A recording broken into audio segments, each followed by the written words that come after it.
Can you think of anything you'd rather have than Jesus? I sure can. This world can afford a lot of things, but it can't afford the peace and happiness and salvation that Jesus Christ gives to us. Well, I was sitting there, and Meredith asked me if I was surprised I was served some bluebell ice cream at the deacon's meeting tonight. I said, yeah, I was. Did you know? She said, yeah, I knew. I said, yeah, the only disappointing thing was I only got that much. I had to share with all the deacons. She said, don't worry, you have 2 gallons at home. You're getting a short serve tonight. Yeah. No, deacons already got your ice cream. The rest of y'all come on. I was telling somebody out in the foyer, and we were talking about it, I said, there's some good ice cream out there. And there really is. But that ice cream is the Chevy, the Ford, the Dodge. Bluebell Millennium, that's the Cadillac. And so, whenever I see it in the store, we stock up. Well, if you have your Bibles with you tonight, and I surely hope you do, going to church without your Bibles, like going fishing without your fishing pole. And so I hope you have your Bibles. You can turn to Exodus chapter 16, and we are going to a passage that I titled myself, Thank You for This Food We Are About to Receive. How many of you pray that before your meals? Or something similar to that? Well, as we look at God's provision, we need to be thankful for what God provides for us. So here we begin by looking at verse 1 and following, and we see that the Lord promises manna. He has been the rock, He's been the leader, He has been providing for them. And here in chapter 16, He's going to provide manna for the people.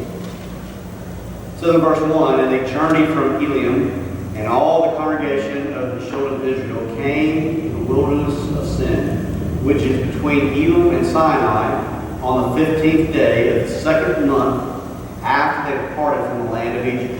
Then the whole congregation of the children of Israel complained. Didn't we just read about that last week? The whole congregation of the children of Israel complained against Moses and Aaron in the wilderness.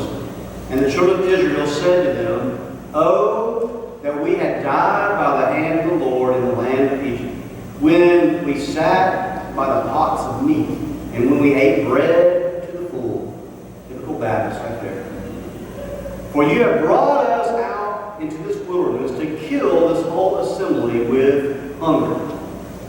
Yeah, that definitely sounds like a Baptist potluck meeting, where food isn't there on time, or we're missing something, missing the cornbread, gold beans. Somebody's got to complain.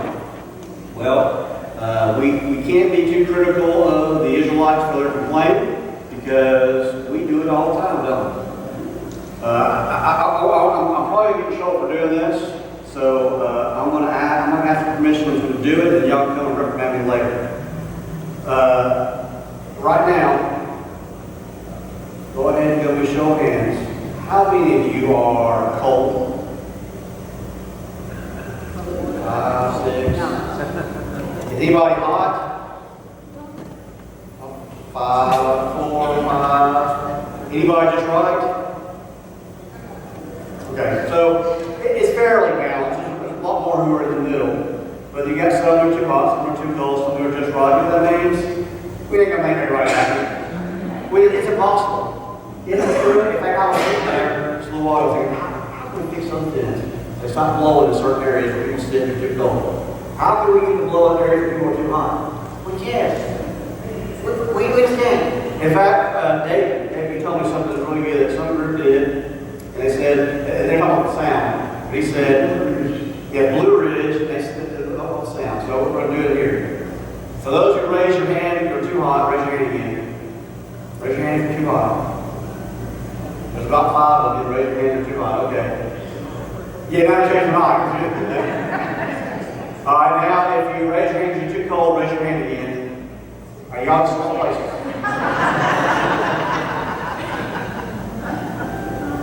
Unfortunately, there are some things that are just out of our control. There are things that's the way it is. That's life. There's all kinds of analogies you could use, but that's just the way it is. And just like the Israelites, we in the Baptist church, what do we like to do? Yeah. And you know what? Our leadership, our deacons, our staff, we got some great servants. They can listen to you. They can nod. But in the back of their mind, they're like, I'm sorry. We'll listen to the complaints, but there's not a whole lot we can do about it. But you know what? Just as we complain, just like the Israelites complain, there's really good news that our God, I think, doesn't handle it. But it said there in the verse that we read, the whole congregation complained. So at least there's only about 5 of you raise your hand one way or the other. It's not a whole lot of it. But in this case, the whole congregation complained. They wanted what they had. Now, how many of you have ever heard somebody say, "Oh, back in my day," or "back when we did this," or "back when that happened"? Well, that has always been the case, going back to here with Moses. People always romanticize the past. Back when I was a kid, back when I went to school, teenagers, back when we did that, and we walked uphill both ways, and we walked in the snow barefoot, and we did that. Yeah, we always romanticize about the way it was in the past. And in reality, our mind has now transformed what took place in the past to what it's not. And we dream about what took place in the past, and it's not the same as the reality of the matter. Kind of like the example I gave last Sunday night, if you were here. And I shared about my dad and my sister sitting down and reminiscing about the fights they used to have when my sister was a teenager. And they're sitting there and they're going like, wasn't that good times? No! It was not good times. But they are reminiscing the past the way it wasn't really in reality. And that's exactly what the Israelites are doing here, and that's what we do all the time. Even if the Israelites were able to go back to Egypt, they wouldn't be able to have what they had. Things change. Everything changes. Changes in their lives, changes in your lives, changes in the lives of the church. That is one of the complaints I've always heard in all my years of ministry. Oh, we don't like change. And nobody does. But here's the reality of it. Change is the one constant. Have you ever heard the expression, the more things change, the more they stay the same? Well, there's probably some truth to that. There's some areas where that is true.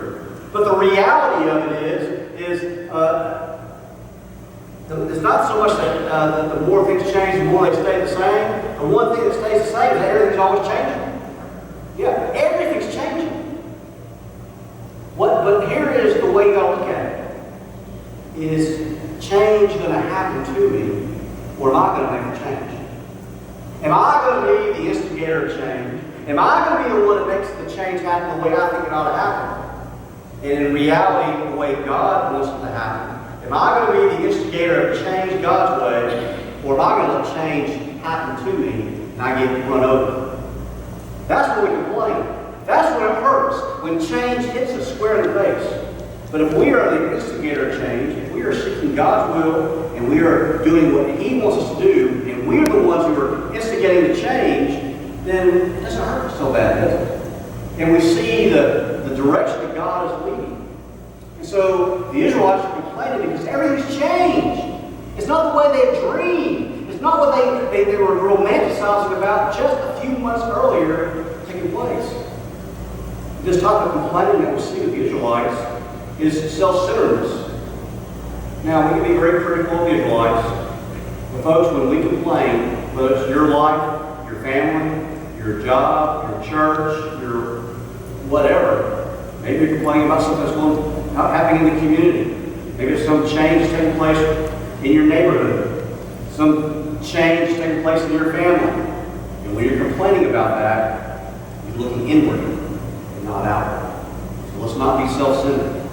Because just last Sunday, as we read the passage from chapter 15, the Israelites were singing and worshiping God with praises to Him. And now, here we are, it's actually about a month later, they're now wishing they had died there from the plague that took place in Egypt. So be careful what you wish for. All the Israelites who left Egypt, you know there's only 2 that will make it through the wilderness and go into the promised land? Only 2. Out of the, what do we talk about? Over 1 million who left Egypt. Only 2 of them were in the promised land. All because of their attitude towards God. So let's look now at verse 4, and we see the promise of provision. Verses 4 and 5 is the promise of provision. Then the Lord said to Moses, Behold, I will rain bread from heaven for you, and the people shall go out and gather a certain quota every day, that I may test them whether they will walk in my law or not. And it shall be on the 6th day that they shall prepare what they bring in, and it shall be twice as much as they gather daily. God is hearing their complaints, because remember, God's big enough. He is able to withstand our complaints. And He gave them something that they missed in Egypt. Bread. Who doesn't like bread? I mean, I know we do, because we got a stage full of it every Sunday in the gym. I mean, this past weekend, as we celebrated my birthday, we actually went to 2 different places. One today, because we always go out to eat after church on Sunday. And I said, well, today's my actual birthday, so I'm going to have steak and shrimp, and it was good. The best thing on my plate, though, was my side. I had ear of corn. That was delicious. Last night was my actual birthday dinner, where we went to a really nice place. Had a gift card, thanks to somebody here in church, and I greatly appreciate that. And we went and had a nice meal, and I got a steak there at that place too. And the best thing on my plate last night was the bread. The bread with the cinnamon butter. Oh, so good. How can bread beat a steak? I don't know, sometimes it does. And last night it did. It just hit the spot. Well, that's exactly what the Israelites are complaining about. We want bread. We want something that just fills us up and tastes good. And as God says, I will give you what you request. But here's the stipulation. You got to follow my directions. In fact, you got to follow them to the letter of the law. And it's going to test the people's obedience. Sometimes God doesn't give us what we ask for. And God uses it not necessarily as a test, but He definitely sees how you respond. He's watching us. Do you thank Him? Do you praise Him for what He's given you? Or is that just a stepping stone for what you want next? So let's be mindful of that as we petition God and we pray out to Him. So not only the promise of provision, but also the prediction of the provision. Here, verses 6 and 7 is the prediction of the provision. Then Moses and Aaron said to all the children of Israel, At evening you shall know that the Lord has brought you out of the land of Egypt. And in the morning you shall see the glory of the Lord, for He hears your complaints against the Lord. But what are we that you complain against us? Well, there we see the phrase, you shall know.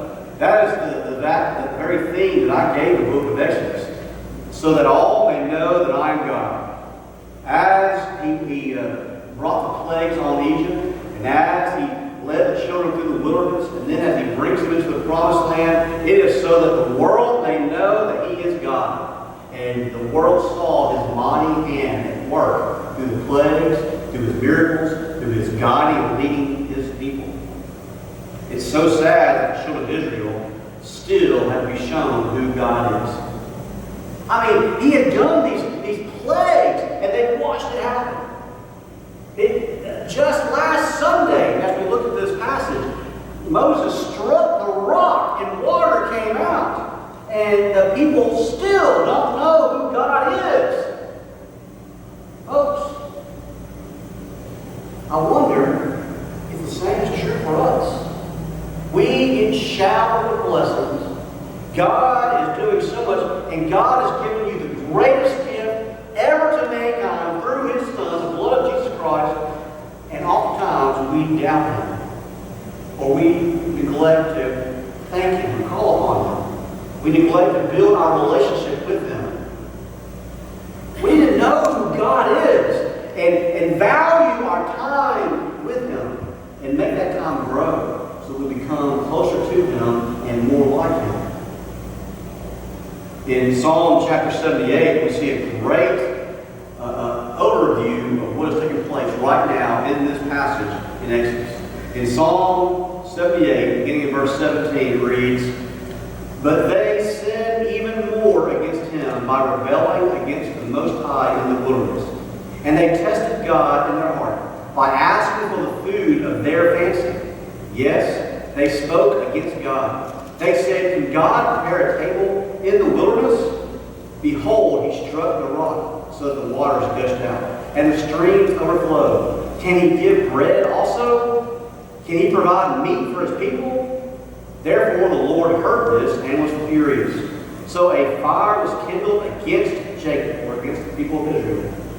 And anger also came up against Israel, because they did not believe in God, and did not trust in His salvation. Yet He has commanded the clouds above, and opened the doors of heaven, and rained down manna on them to eat, and given them the bread of heaven. Men ate angels' food. He sent them food to the full. Folks, I want us to learn from the example here. I don't want us to become like the people here who complain against God, who were not grateful to God. We need to be so overwhelmed by what He's done for us. You ought to wake up every morning so grateful for the very fact that He saved you from your sins. Because without Him, you would be on a sinner's path to hell. And if you died, you would spend eternity in hell. But He paid the ultimate price, a price you could not pay. We ought to thank Him with every breath that we have and never lose sight of that very fact. But then, even beyond the gift of salvation, He has never forsaken us. He has never abandoned us. He has given us so much to be thankful for. Let's continue to worship Him. Let's continue to praise Him. Let's continue to serve Him with gladness. So here the Lord promises manna. Secondly, the Lord provides meat. The Lord provides meat. Beginning in verse 8 and following, we see that the Lord is big enough to handle our complaints. As we read here in verse 8, also Moses said, "This shall be seen when the Lord gives you meat to eat in the evening, and in the morning bread to the full, for the Lord hears your complaints, which you make against Him. And what are we?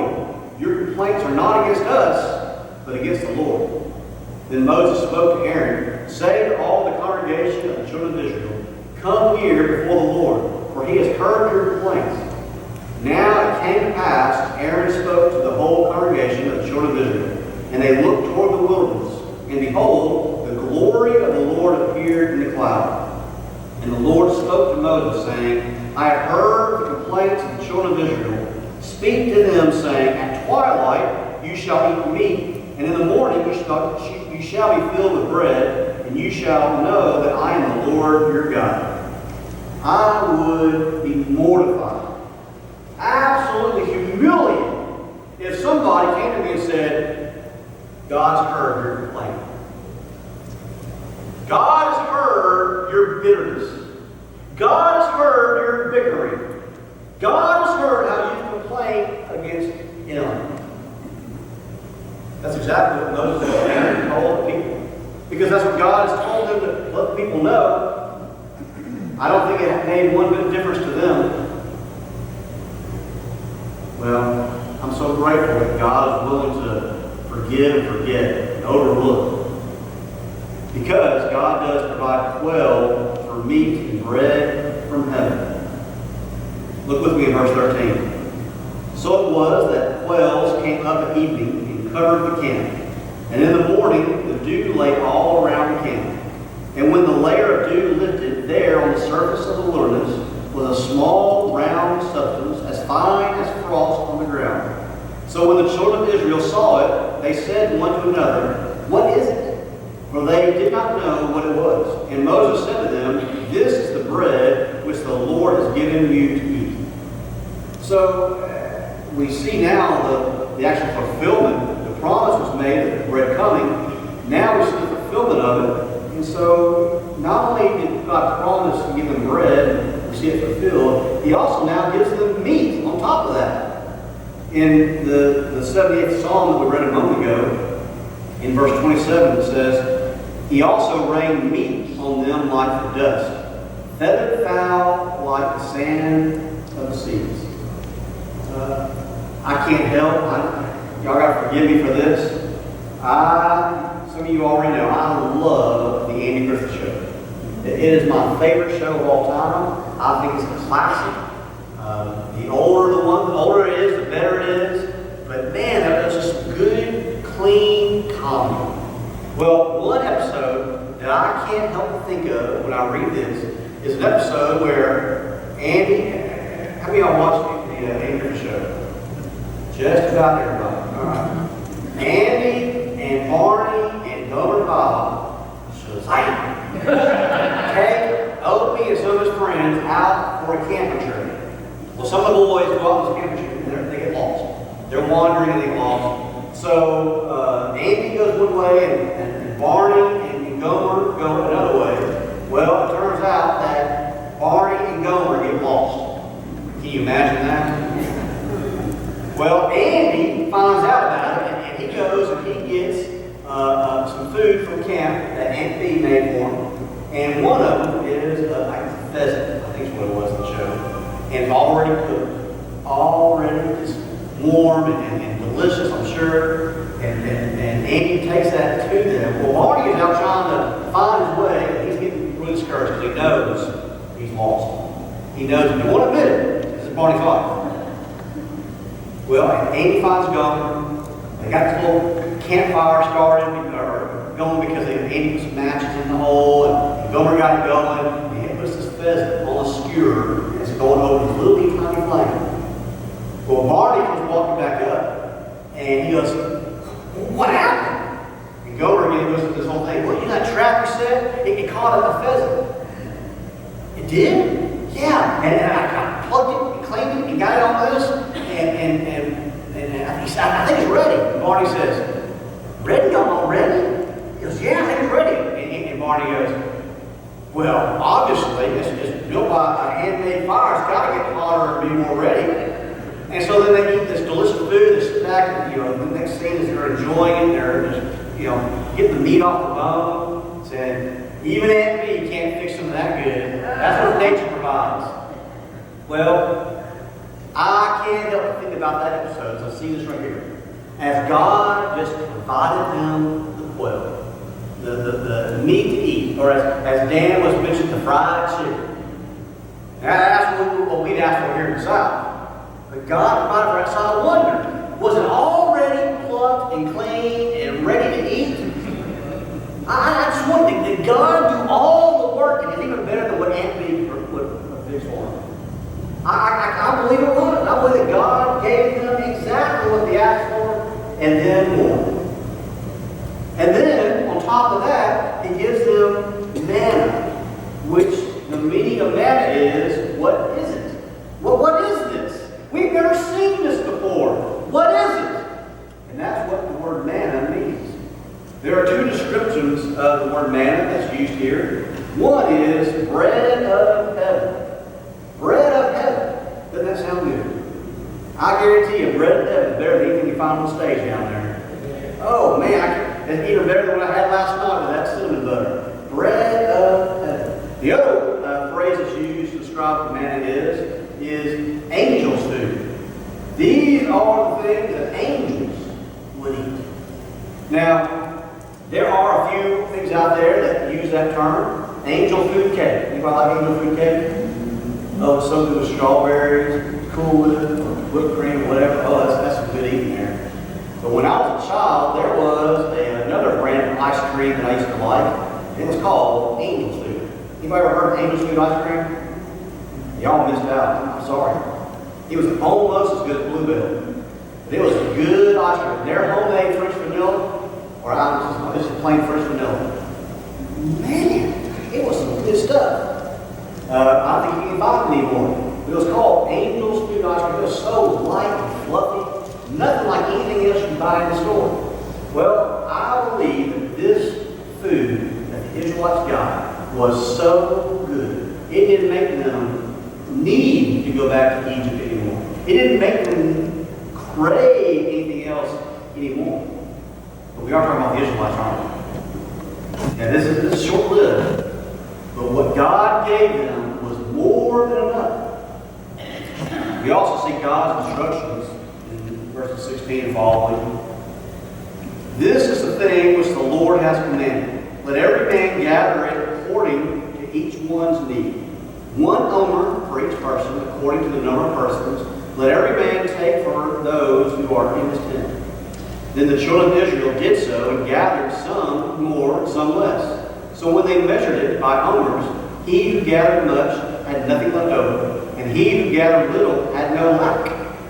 Every man had gathered according to each one's need. And Moses said, let no one leave any of it till morning. Now, an omer is a little more than 2 quarts. So if you ever made Kool-Aid, that's about 2 quarts. And that's about how much they gathered for each individual. However, as we see God's instructions, we need to know that some people are always going to fail the test. That's just the way it is. I don't care how descriptive the instructions are. I don't care how many details, how many bullet points. There are always going to be somebody who failed the test. Look at verse 20. Notwithstanding, they did not heed Moses, but some of them left part of it until morning. Look what happens. And it bred worms and stank. And Moses was angry with them. So they gathered it every morning, every man according to his need. And when the sun became hot, it melted. There's always going to be somebody who just does it their own way. That's just the way it is in life. I know it angers us when we see somebody trying to do it. And it should. But maybe we should do a little better part of getting angry. Go and help them out. Go and bring them along and say, hey, instead of doing that, why don't we just let it go this time? You know, I guess I'm using the illustration of the thermostat again. Because I can't help but think about that. I wonder how many church members go and try to adjust the thermostat. I know churches that put dummy thermostats on the wall. So people go and move them all the way along and it does nothing. But instead of us going and saying, I don't like this because it's not my temperature. Well, maybe instead of us getting angry at them or getting angry because it's not our temperature, we should just put our arm around and say, hey, let's find you a warm spot. Let's find you a cooler spot. Let's find you a spot where you can also be right in the middle of the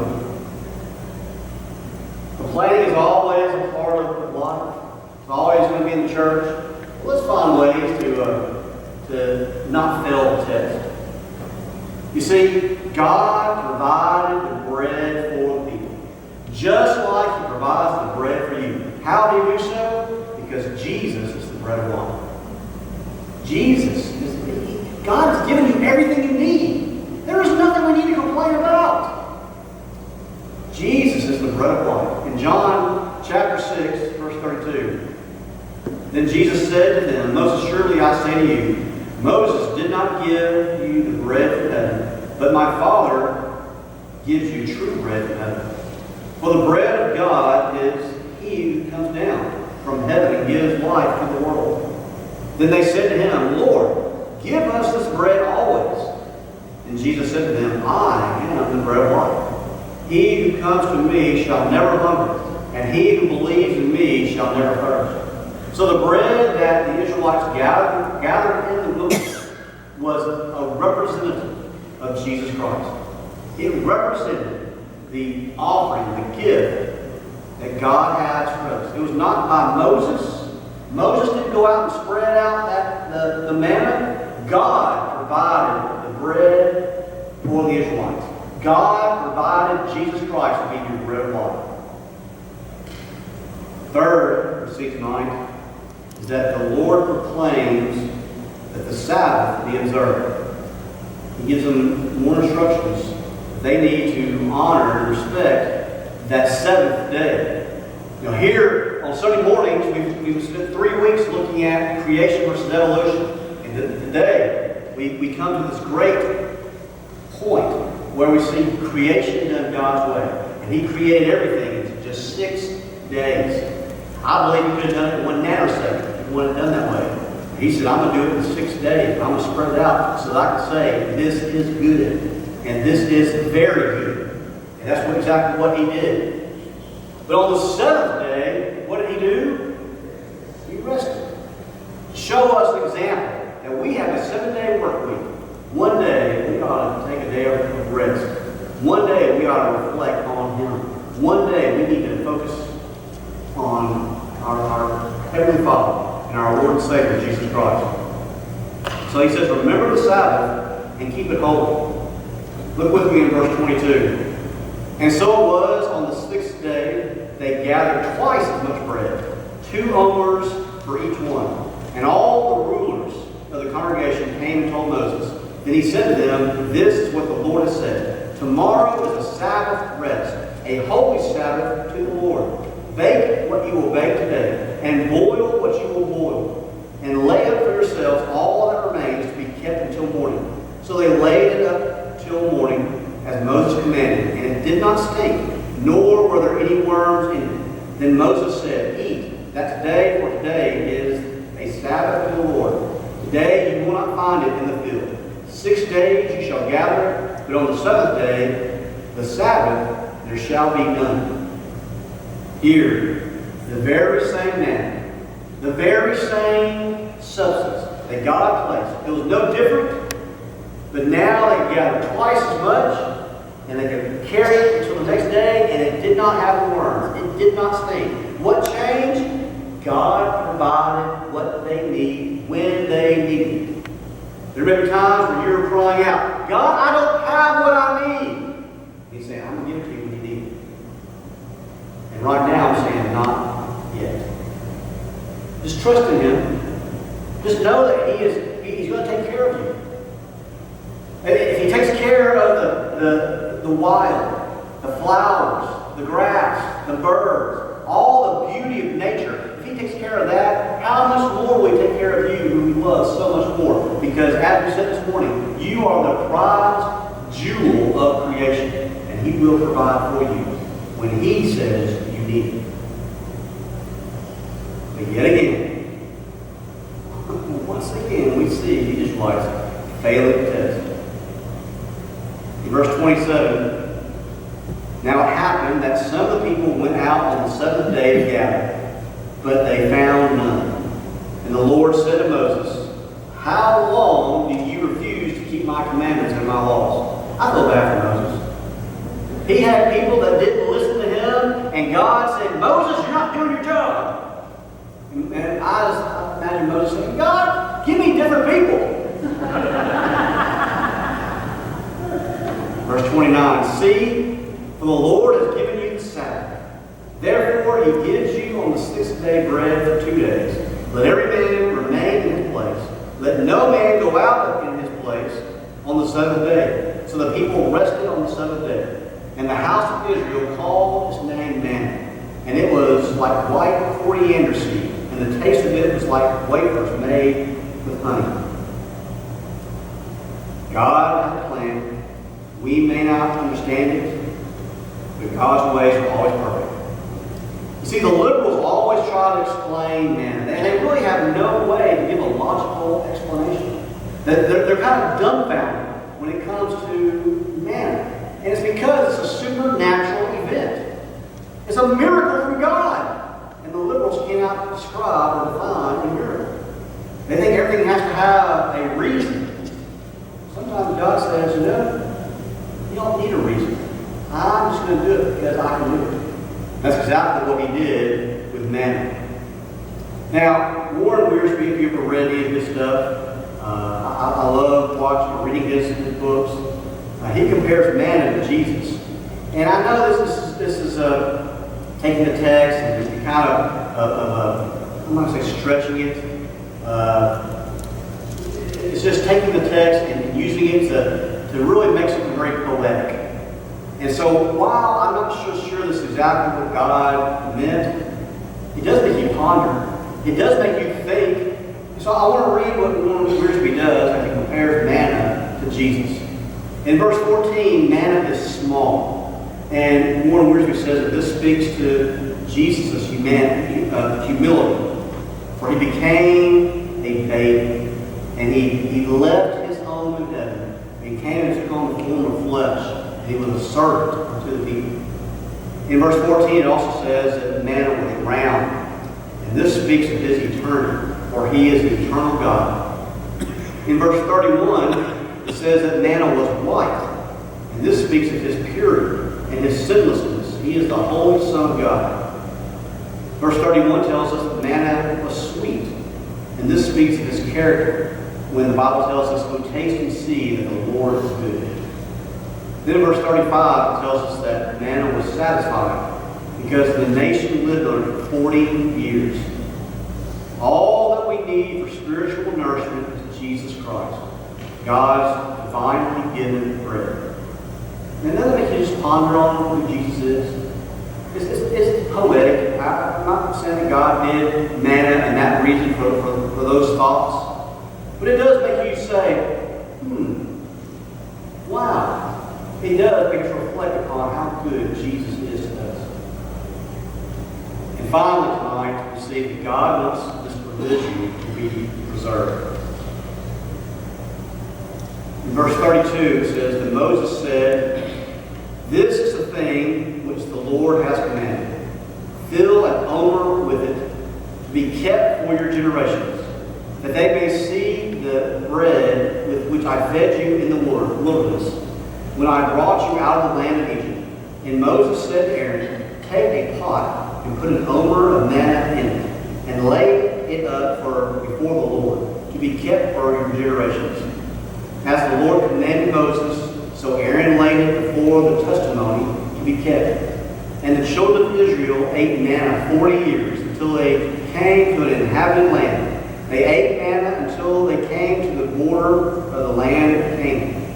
Now an omer is 1/10 of an ephah. Over in the book of John, chapter 6, verse 51, Jesus says, "I am the living bread, which came down from heaven. If anyone eats of this bread, he will live forever. And the bread that I shall give is my flesh, which I shall give for the life of the world."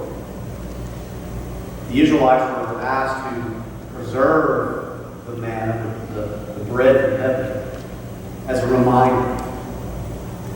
We have Jesus Christ. Jesus is our constant reminder of God's great love for us.